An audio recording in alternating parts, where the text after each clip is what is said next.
Hello friends, welcome to the channel. आज का topic है आयरन डेफिशिएंसी एनीमिया। हम यहाँ से हेमेट पैथोलॉजी की सीरीज स्टार्ट करने वाले हैं, जिसमें हम सारे के सारे एनीमिया कवर करेंगे। प्लस फिर हम जो डब्ल्यूबीसी के डिसऑर्डर्स हैं वो सारे के सारे हम कवर करेंगे, मतलब कवर करने की कोशिश करेंगे, जिसमें AML ALL सारी चीज़ें आ जाती हैं विद क्लासिफिकेशन। तो स्टार्ट करते हैं बहुत ही बेसिक से, अनीमिया की डेफिनेशन से। तो वो क्या होती है कि जब हमारे बॉडी में हीमोग्लोबिन का कंसंट्रेशन नॉर्मल वैल्यू से कम हो जाता है तो उसको हम अनीमिया कहते हैं। जब जो नॉर्मल रेंज होती है उससे अगर कम हो गया हीमोग्लोबिन का कंसंट्रेशन तो वो मतलब वो अनीमिया कॉज करेगा। नॉर्मल रेंज कितनी होती है इसकी? एडल्ट्स में होती है इसकी, मेल में 13 ग्राम पर डेसीलीटर, फीमेल में होती है 11.5 ग्राम पर डेसीलीटर। न्यूबॉर्न बेबी में as compared to the adult haemoglobin की कंसंट्रेशन 15 ग्राम मतलब ज़्यादा होती है। वो कितनी होती है? 15 ग्राम पर डेसीलीटर। आईडीए हम कवर करेंगे 5 पॉइंट्स में, जिसमें पहले इंट्रोडक्शन होगा, फिर उसकी नॉर्मल फिजियोलॉजी होगी कि आयरन कैसे एब्जॉर्ब होता है, ट्रांसपोर्ट होता है, एक्सक्रीट होता है और डिस्ट्रीब्यूट होता है। फिर हम इसकी पैथोजेनेसिस डिस्कस करेंगे, फिर इसकी एटियोलॉजी या फिर कॉजेज, जिसको हम कॉजेज भी बोलते हैं, फिर इसके क्लिनिकल फीचर्स और लैब फाइंडिंग्स हम डिस्कस करेंगे। तो बात करते हैं इंपॉर्टेंट पॉइंट से। तो इसको हम माइक्रोसिटिक एनीमिया बोलते हैं, माइक्रोसिटिक एनीमिया और हाइपोक्रोमिक एनीमिया। माइक्रोसिटिक एनीमिया का मतलब है जब एमसीवी की वैल्यू जो होती है वो लेस देन 80 माइक्रोमीटर क्यूब से कम हो जाए, मतलब लेस देन 80 माइक्रोमीटर क्यूब हो जाए। और माइक्रो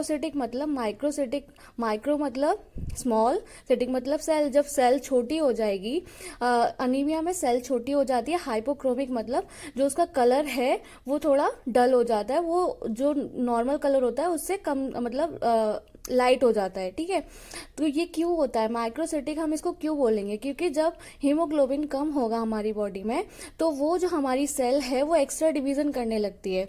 जो नॉर्मल मतलब उसको नॉर्मल करने के लिए, उसको कंपनसेट करने के लिए जो कम हो रहा है, तो वो एक्स्ट्रा डिवीजन करेगी और जिसकी वजह से वो सेल छोटी होती जाएगी। उसके लिए हम बोलते हैं माइक्रोसिटिक एनीमिया। हाइपोक्रोमिक क्यों बोलते हैं? अब क्योंकि उसमें हीमोग्लोबिन की कमी है, तो हीमोग्लोबिन की वजह से हमारा रेड कलर आता है। तो रेड कलर आता है तो अब उसमें हीमोग्लोबिन ही नहीं रहेगा, तो हाइपोक्रोमिक मतलब क्रोम मतलब कलर, तो उसमें कलर की भी कमी हो जाएगी। तो इसकी वजह से वो पेलर दिखने लग जाती है सेल जो होती है, RBC। इसलिए हम इसको बोलते हैं माइक्रोसिटिक और हाइपोक्रोमिक एनीमिया। ठीक है, बात करते हैं हीमोग्लोबिन। मतलब हीमोग्लोबिन हमें आयरन क्यों चाहिए होता है हमारी बॉडी में? क्योंकि जो हीमोग्लोबिन होती है, हीमोग्लोबिन 2 पार्ट से बनती है, हीम और ग्लोबिन। हीम जो होती है वो, हीम में भी उसके 2 पार्ट हैं, मतलब एक आयरन और एक प्रोटोपोर्फायरिन। जब हमारे बॉडी में आयरन की कमी होगी तो अल्टीमेटली हीम कम होगा, और उससे हमारी हीमोग्लोबिन जो है वो थोड़ी कम, मतलब कम बनेगी। ठीक है, तो हीमोग्लोबिन से फिर हीमोग्लोबिन की कमी से अनीमिया होगा। अब बात करते हैं ग्लोबिन की। जब ग्लोबिन चेन कम बनेंगी तो उसमें थैलेसीमिया कॉज होगा। जब हम थैलेसीमिया पढ़ेंगे तो उसमें ग्लोबिन चेन की डेफिशिएंसी होगी। ठीक है, अब हम देखते हैं कि ये लॉस कहाँ हो रहा है। जो मतलब आयरन है, आयरन मतलब आयरन से रिलेट, मतलब हीमोग्लोबिन है, हीमोग्लोबिन अल्टीमेटली आयरन से ही रिलेटेड है। तो ये लॉस कहाँ हो रहा है? तो ये लॉस हो रहा है हमारी स्किन से, वॉवल से और हमारे जेनाइटो यूरिनरी ट्रैक्ट से। एडल्ट्स में कितना लॉस होता है? जब हम डाइट लेते हैं तो मतलब एक नॉर्मल डेली लाइफ में एडल्ट में कितना लॉस होता है? 1 मिलीग्राम डेली लॉस होता है, मतलब मेल में और फीमेल में। लेकिन जो मेंस्ट्रुएटिंग फीमेल है उसमें जो मतलब नॉर्मल मतलब जो एडल्ट में मेल और फीमेल में होता है उससे 0.5 to 1 ग्राम ज़्यादा होता है। ठीक है, मतलब इसका मतलब है 1.5 to 2 ग्राम डेली। अब हम पैथोलॉजिकली डिस्कस करेंगे। पैथोलॉजिकली हमारी आयरन और जो हीमोग्लोबिन है वो कैसे कम हो रहा है? तो वो मैलिग्नेंसी से भी हो सकता है, इन्फेक्शन से भी हो सकता है, इन्फ्लेमेशन से भी होता है, मतलब जो क्रॉनिक स्टेज जो आ जाती हैं। अब हम सोर्सेज को देख लेते हैं। ठीक है, सोर्सेज में ये है कि लीफी वेजिटेबल्स में मिलता है, बीन्स में, मीट में, लिवर में, जो फिश ऑयल होते हैं, उन सब चीज़ों में ये हमें मतलब मिलता है आयरन। रिसाइकलिंग ऑफ आयरन मतलब जब जब हमारा आयरन एब्जॉर्ब हो जाता है, और कहाँ से मिलता है, जब हमारा आयरन एब्जॉर्ब हो जाएगा तो उससे ये जब एब्जॉर्ब हो जाएगा तो ये उस वहाँ से छोड़ जाएगा, तो ये दोबारा से रिसाइकल हो जाता है। अब हम देखते हैं कि हमारे फंक्शनल कौन से होते हैं और नॉन फंक्शनल कौन से होते हैं। देखिए 80% जो आयरन होता है वो फंक्शनल होता है, वो होता है हीमोग्लोबिन की फॉर्म में। नॉन फंक्शनल जो होता है वो 20% मिलता है, और वो मायोग्लोबिन और एंजाइम की फॉर्म में मिलता है। ठीक है, अब हम ये देखते हैं कि नॉर्मल फिजियोलॉजी क्या है आयरन की। नॉर्मल फिजियोलॉजी मतलब नॉर्मल फिजियोलॉजी में हम फोर पार्ट में डिस्कस करेंगे, जिसमें एब्जॉर्प्शन होगा, ट्रांसपोर्ट होगा, एक्सक्रीशन होगा और डिस्ट्रीब्यूशन होगा। मतलब हम देखेंगे एक तो हम पहले ये जान लेते हैं कि आयरन कैसे कैसे फ्लो करता है, कैसे मतलब उसका पैसेज क्या है। देखिए पहले वो ड्यूडेनम में जाएगा, ड्यूडेनम में इसका एब्जॉर्प्शन होगा, प्लाज्मा से वो ट्रांसपोर्ट होगा और जाके स्टोर होगा लिवर और बोन मैरो में। ठीक है, तो देखते हैं इसका पूरा पैसेज। देखिए हम जब फूड लेते हैं तो फूड में आयरन होता है। आयरन दो टाइप का होता है, हीम आयरन और non haem iron. Non haem मतलब हीम आयरन होता है फेरस फॉर्म में, जो 2+ मतलब Fe2+ जो होता है वो फेरस फॉर्म होती है, और नॉन हीम आयरन होता है वो Fe3+ फॉर्म में होता है, जो कि फेरिक फॉर्म होती है। ठीक है, अब नॉन हीम मतलब हीम आयरन जो होता है वो एब्जॉर्बेबल होता है, वो इजीली एब्जॉर्ब हो जाता है सेल्स में।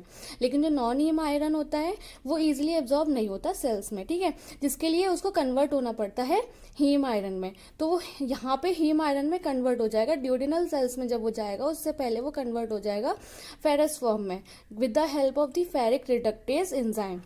तो अब वो जब ड्यूडेनल सेल्स में जाता है, ड्यूडेनल सेल्स इंटेस्टाइनल सेल्स में वो जाके एब्जॉर्ब होता है। तो वो जब एंटर करेगा तो वहाँ पे ट्रांसपोर्टर प्रेजेंट होते हैं, जिसको हम बोलते हैं DMT1 ट्रांसपोर्टर। उसकी हेल्प से वो ड्यूडेनल सेल में जाएगा, वहाँ पे एब्जॉर्ब होगा, उसके थ्रू फिर अब वो ड्यूडेनल सेल से बाहर निकलेगा तो वहाँ पे चैनल्स होते हैं, फेरोपोटिन चैनल्स। तो एक एंट्री का चैनल हो गया, एक एग्जिट का चैनल हो गया। तो फेरोपोटिन चैनल जो होते हैं उसकी हेल्प से ये बाहर निकलता है, ये प्रोटीन चैनल होते हैं। ठीक है, फिर ये ब्लड में जाता है, लेकिन ब्लड में जाने से पहले जो कुछ प्रोटीन वो कुछ आयरन जो है वो कन्वर्ट हो जाती है हमारी नॉन हीम आयरन में, जो with the help of the ceruloplasmin और हेपिस्टिन। ठीक है, इसकी हेल्प से सेल्यूलोप्लाज्मिन और हेपिस्टिन की फॉर्म मतलब हेल्प से वो फेरिक फॉर्म में कन्वर्ट हो जाती है। ठीक है, तो अब ये जाएगा ब्लड में। ब्लड में क्या होता है, ट्रांसफेरिन पहले से ही प्रेजेंट होता है, जो बीटा ग्लोबुलिन। अब ब्लड में कई सारी सेल्स प्रेजेंट होती हैं, RBC, WBC, ग्लोबुलिन चैन, मतलब सारी की सारी प्रेजेंट होती हैं। ठीक है, beta globulin, gamma globulin, alpha globulin, ये सब प्रेजेंट होता है। तो वहाँ पे बीटा ग्लोबुलिन जो प्रेजेंट होगी, बीटा ग्लोबुलिन का एक नाम होगा मतलब ट्रांसफेरिन। ट्रांसफेरिन के साथ वो हमारी आयरन जो है वो बाइंड कर जाएगी। तो हम एक मॉलिक्यूल बना लेते हैं, इसको हम पूरा नहीं लिखेंगे, हम इसकी हेल्प से समझेंगे। ठीक है, तो ट्रांसफेरिन और जो फेरिक मतलब ट्रांसफेरिन से हमारा आयरन बाइंड हो गया, ब्लड में जाके आयरन बाइंड हो गया। तो फिर क्या होगा कि अभी लिवर को जाएगा, लिवर में ये क्या होगा, स्टोर होगा, क्योंकि यहाँ पे ये बाइंड हो गया। और ये जो ब्लड का जो ट्रांसफेरिन है, यहाँ पे जो ट्रांसफेरिन है वो एक ट्रांसपोर्टर की तरह हेल्प करेगा, जो कि इसको लिवर तक पहुँचाएगा। लिवर और बोन मैरो इसकी स्टोरेज साइट है। ठीक है, तो यहाँ पे जब ये लिवर और बोन मैरो में पहुँच जाएगी तो वहाँ पे लिवर में फेरिटिन मॉलिक्यूल प्रेजेंट होता है। फेरिटिन मॉलिक्यूल जो होता है जब आयरन लिवर में पहुंच जाएगा तो आयरन किस फॉर्म में स्टोर होगा, फेरिटिन की फॉर्म में। अगर मतलब कोई पूछे कि कैसे मतलब लिवर में वो किस फॉर्म में प्रेजेंट होता है, तो हम आयरन मतलब ऐसे नहीं बोलेंगे कि केवल आयरन वहां जाके स्टोर होता है, हम बोलेंगे फेरिटिन की फॉर्म में प्रेजेंट होता है। ठीक है, तो हमने इसकी ये सारी चीज़ें देखी कि जो आयरन है वो ड्यूडेनल सेल्स में जाके एब्जॉर्ब हो रहा है, ट्रांसपोर्ट हो रहा है ट्रांसफेरिन की हेल्प से ब्लड में, और उसकी हेल्प से वो स्टोर होने जा रहा है लिवर और बोन मैरो में। तो यहाँ पे जो लिवर और बोन मैरो है वो स्टोरेज का काम कर रही है। ठीक है, स्टोरेज साइट है उसकी। तो अब हम देखते हैं, अब हमने उसको तो डायग्राम फॉर्म में देख लिया, अब हम देखते हैं कि एब्जॉर्प्शन मतलब अब इसको थ्योरी फॉर्म में देखते हैं कि हमें इसको लिखना कैसे है। तो देखिए एब्जॉर्प्शन देख लेते हैं। ये एब्जॉर्ब होता है ड्यूडेनम में और प्रॉक्सिमल जेजुनम में, ठीक है। जो इसकी मेन साइट हैं वो ड्यूडेनम और प्रॉक्सिमल जेजुनम में ये एब्जॉर्ब होता है।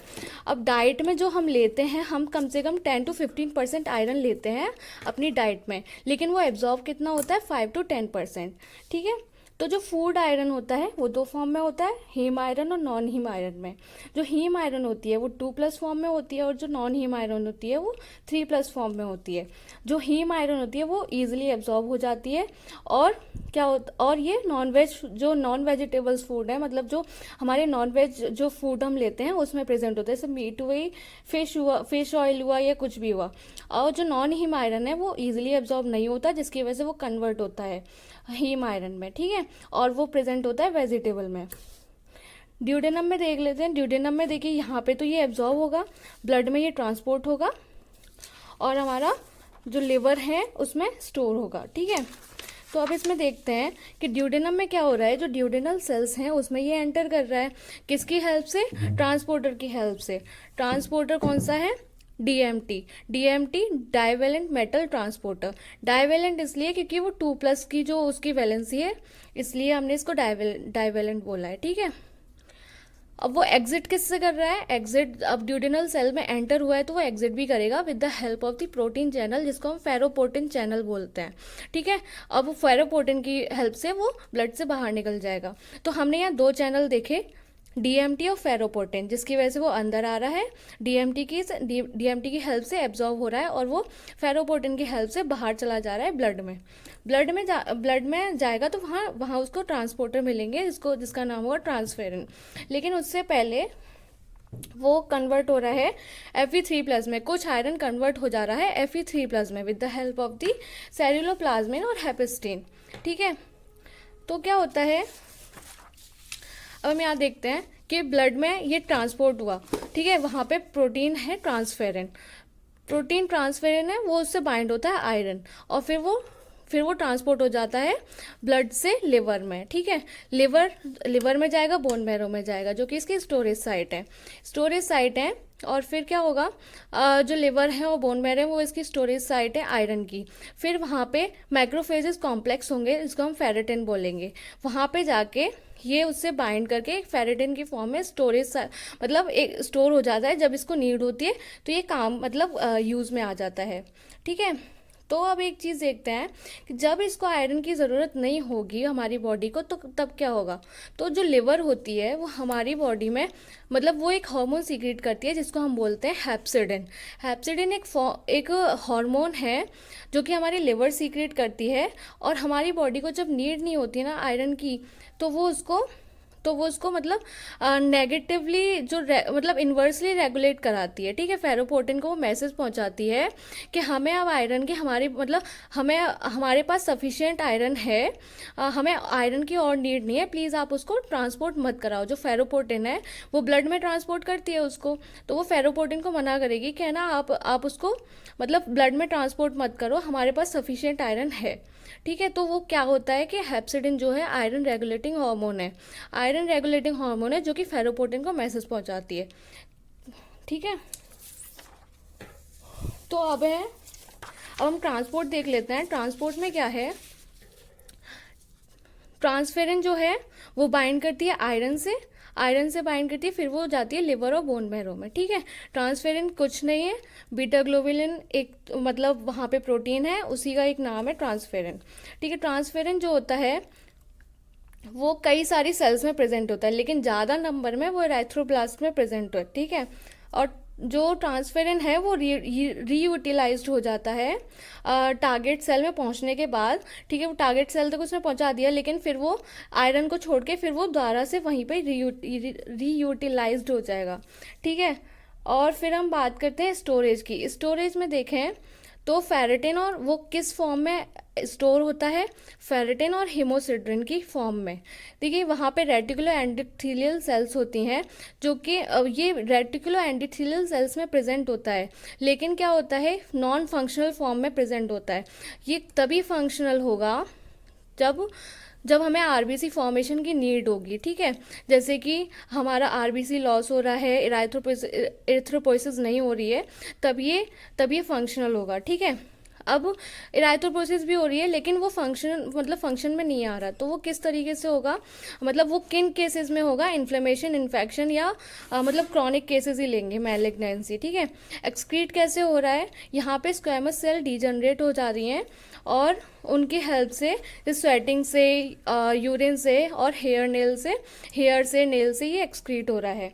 और जैसे कि हमने बताया वो फिजियोलॉजिकली, वो जो फिजियोलॉजिकली 1.5 और 1 से 1.5 ये नॉन मेंस्ट्रुएटिंग उसमें फीमेल्स में ये एक्स्ट्रा एक्सक्रीट हो रहा था, ठीक है। तो ये था हमारा पार्ट 1 जिसमें हमने सारा डिस्कस किया। नेक्स्ट पार्ट में हम इसकी इटियोलॉजी, कॉजेज और इसके क्लिनिकल फीचर्स पढ़ेंगे, ठीक है। Thank you.